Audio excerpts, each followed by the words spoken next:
esta actividad, que como alguien decía recién, esto no es un hito, sino que es una historia que está en desarrollo y he hecho, ustedes ven acá que tengo un par de medallas.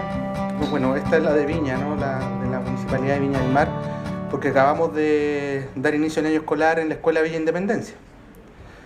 Un hecho muy emotivo, bien significativo, por muchas razones, ¿eh? La primera es porque en muy poco tiempo logramos, voy a decir una palabra que no me gusta en estos contextos, pero a falta de otra mejor, que es normalizar el proceso del año escolar en un territorio que fue tan afectado, ¿no? Y yo lo decía, lo recordaba hoy día, cuando me tocó ir por primera vez a la Escuela Villa Independencia, debe haber sido lunes o martes post incendio, o sea, poquitos días después. Todavía estaban los vehículos en los costados, ¿cierto? Todo muy tremendo.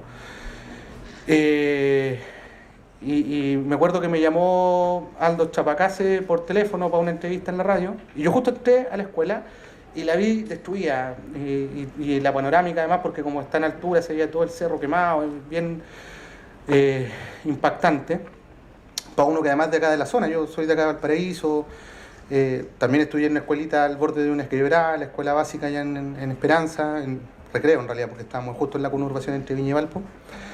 Soy del lado de Valpo, así que soy súper porteño, somos los más chauvinistas. Hay algunos chauvinistas ahí que aplauden también. Entonces, yo lo recordaba porque en ese minuto yo le decía, mira, es tan tremendo lo que está pasando acá que uno no lo puede dimensionar con palabras, y qué tan importante es porque la escuela no flota en una burbuja en el aire. La escuela está inserta en un contexto social y ese contexto social la permea, y lo que ha pasado acá tiene esa implicancia. Hay comunidades completas de personas que trabajan ahí, de personas que hacen su cotidiano ahí, de niños que probablemente su única alimentación o la más significativa es la que tienen en la escuela, entre otras cosas, ¿no? Aparte de los aprendizajes y todos estos otros elementos que es como lo primero que uno piensa cuando habla de la escuela. Y hoy día hacía la reflexión inversa, pues qué importante es que la escuela, como esa unidad social que es, esté hoy día volviendo a funcionar para lo que tiene que pasar fuera de ella. Es decir, esta es una relación que no es unidireccional, es una relación simbiótica entre la comunidad educativa o la escuela, la unidad escolar, y la comunidad y su entorno. Y es muy importante esta señal para una sociedad y una comunidad que se está reconstruyendo, reabrir, ¿no? Volver a darle funcionamiento. La directora nos decía, con la avidez con la que las familias están asumiendo esto, y los propios niños, ¿no? Todos querían volver y estar y compartir, una asistencia que, claro, si uno lo mira en número absoluto, no es la mejor, naturalmente. Yo creo que debe haber sido parte de lo que discutieron hoy día, ¿no? ¿Cómo va a pegar esto con las subvenciones? Yo sé que esa pregunta estuvo. Sí, soy ministro, no estoy tan desconectado de la realidad. Pero claro, más de 170 estudiantes en los primeros días post-apertura es súper significativo, la verdad. Y yo le dije a la directora, le pasé mi número, le dije, vaya contándome cómo va avanzando esto semana a semana. Porque no es solo el dato de cuántos niños están yendo, son cuántas familias están en este proceso de regularización, de normalización. Son cuántos niños también en riesgo de desvinculación tenemos. ¿Ah? El dato no es solo relevante para saber cuánta subvención más pagamos o no. Es relevante porque detrás de eso hay un niño que se puede alejar del sistema educativo, con todas las implicancias que eso tiene. Yo lo conversaba harto con el presidente cuando le decía, hay que invertir más en educación. Y Chile gasta harto, invierte harto en educación, pero comparativamente no solamente a nivel regional, sino que a nivel mundial. Pero hay que invertir más en educación. Cuando usted habla del problema de productividad que tiene el país, es educación la primera herramienta con la cual revertir. Cuando usted habla de los problemas de seguridad que tenemos en el país, es educación donde tenemos que empezar a invertir. O sea, efectivamente aquí está, no sé si todos pensamos siempre que lo que uno hace es lo más importante, pero esto es súper importante. Y el proceso educativo no solamente tiene relación con la infraestructura, que es súper importante. Ustedes ven las tremendas crisis que hemos tenido en distintos lugares por no habernos hecho cargo por décadas de ese tema. Me preguntaban hoy día por el Juan Fernández. 14 años lleva la isla esperando que se construya su escuela. Claro, hoy día nos detona a nosotros como un conflicto. Bueno, ya, está bien, uno más, a la fila, pero vamos resolviendo, si es el punto ese, ¿no? Es como mirar que todavía hay escuelas, o sea, uno dice Juan Fernández, ya uno podría explicarlo porque es una isla, es difícil llegar, aunque no es justificación para habernos demorado tanto, pero en Biobío todavía hay, en el Maule todavía hay escuelas modulares. Y no son las modulares que instalamos hoy día en Villa Independencia, que tienen aire acondicionado, que tienen las condiciones que no tenían las escuelas regulares, sino que son literal contenedores, po.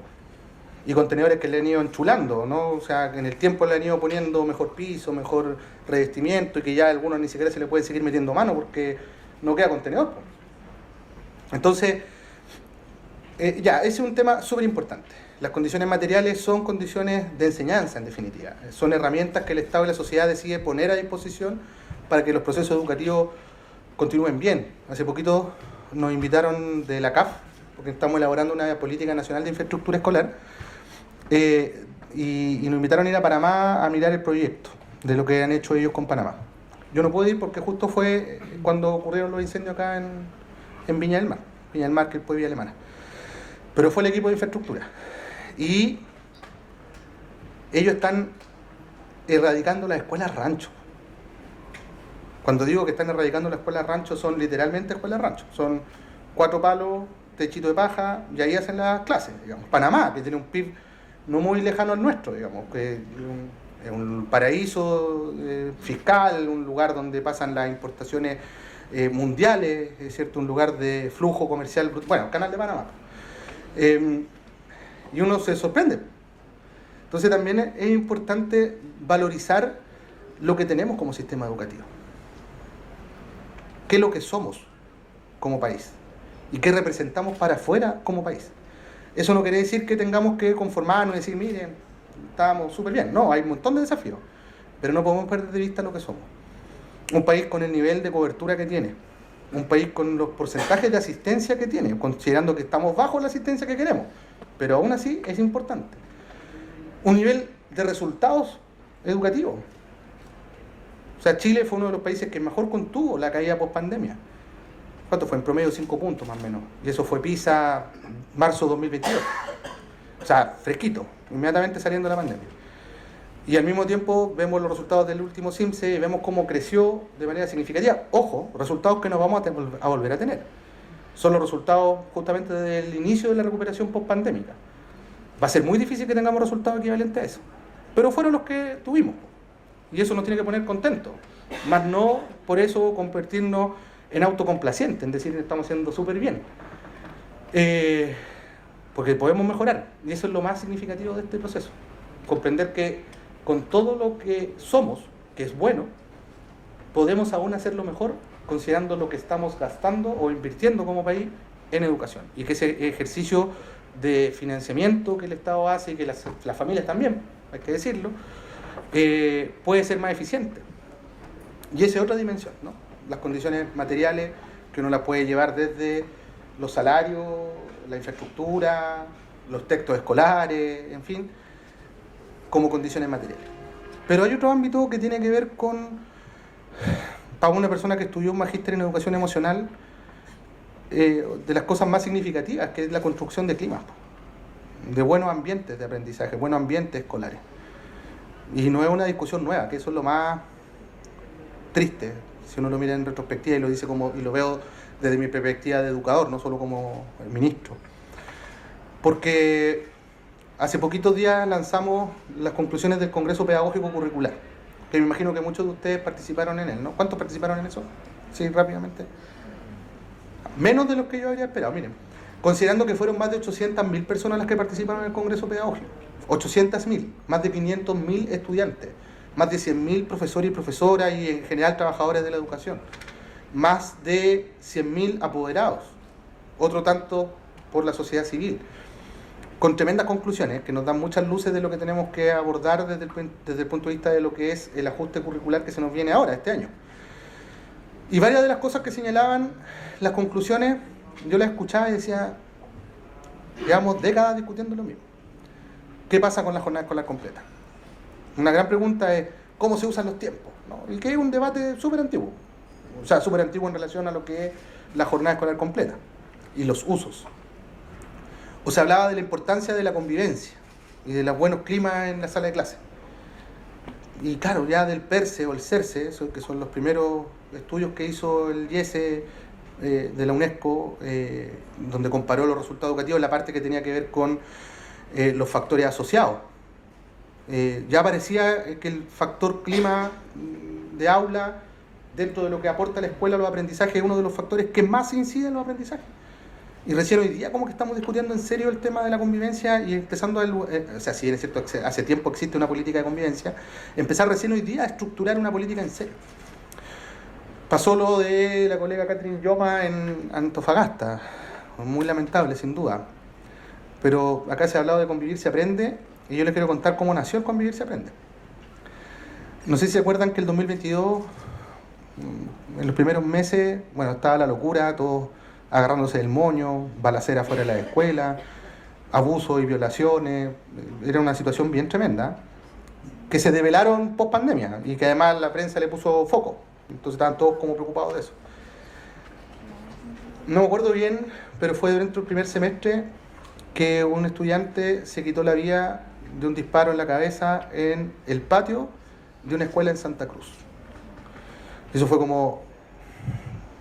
En la desesperación, yo era subsecretario. Bajo a la oficina de la jefa de la División de Educación General, la Daniela Heroles, y le dije, tenemos que hacer algo ya. O sea, no podemos seguir planificando y reorganizando lo que teníamos en ese minuto como programa. Y empezamos a conversar con el equipo de convivencia de la DEG, de la División de Educación General, y dijimos, hagamos un plan de intervención, pero de generación de capacidades. No, esto no puede ser solo ir a contener, digamos, no puede ser solo el dispositivo de emergencia, tiene que ser la entrega de herramientas para que las comunidades se autogestionen, digamos, y tengan aprendizaje significativo en función de poder ir desarrollando el trabajo permanentemente y además ir formando a los que vienen después, porque, bueno, lo dice el título de Convivir se aprende, en ese tiempo no se llamaba Convivir se aprende, de hecho no tenía nombre, si no me equivoco, o tuvo nombre pero después, digamos. Este programa de intervención, porque finalmente la convivencia es un aprendizaje, ¿eh? Y eso es súper importante entenderlo. Y ahí dijimos, ya, ¿pero dónde?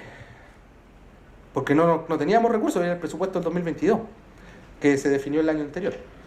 Entonces dijimos, ya, mira, bajemos estos programas y empezamos a hacer la cajita y, no sé, debe haber sido como 1.500, 2.000 millones de pesos, más o menos, que logramos hacer de caja eliminando ciertos programas, qué sé yo. Esta acupuntura educativa que le gusta mucho al Ministerio de Educación, programas focalizados, ¿no? Lectura octavo básico en Araucanía, 800 millones de pesos. Entonces ahí fuimos organizando todo esto y dijimos, ya, pongamos estos recursos en este plan y focalicémonos en las 60 comunas más prioritarias. Y dijimos, ¿cómo definimos cuáles son las más prioritarias? Bueno, simple, 2 indicadores relevantes.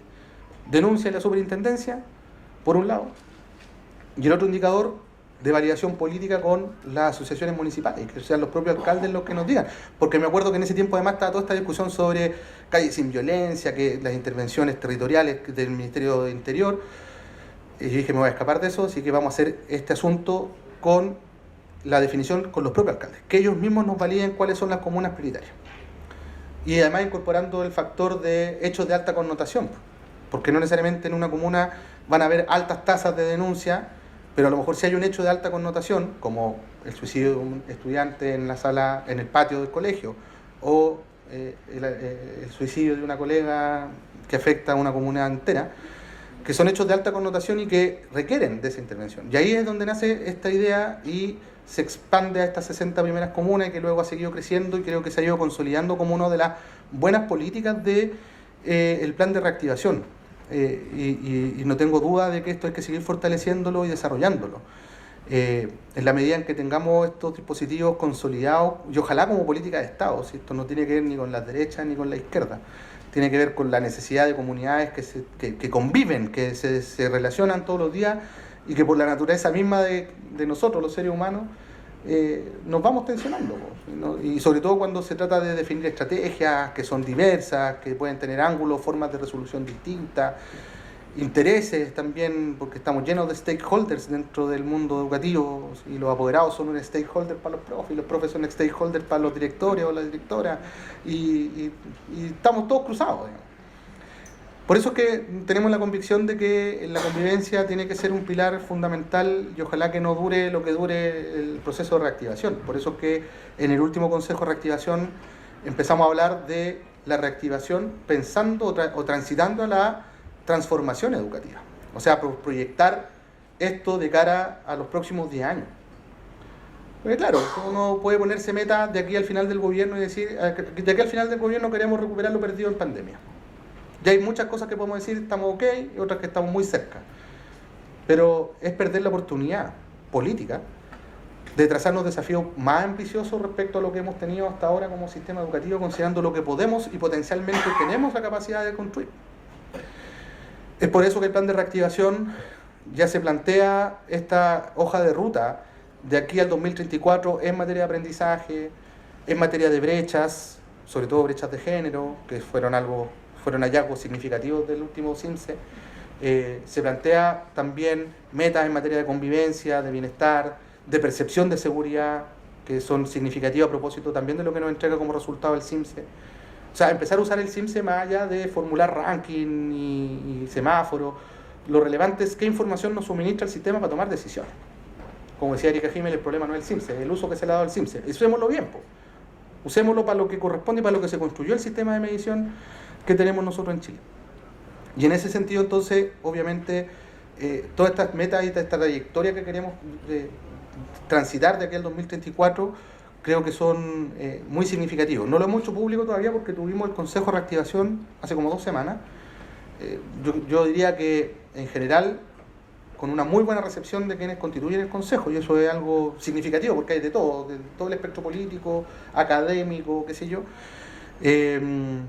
Y claro, no haber terminado esa reunión discutiendo da la impresión de que efectivamente hay una buena valoración de lo proyectado allí. Y por tanto pronto vamos a plantearle al país cuáles son entonces esas metas y esos desafíos y cómo queremos llegar ahí, porque una cosa es decir queremos llegar a tal resultado el 2034, otra cosa es qué estamos haciendo para llegar a esa meta en el 2034.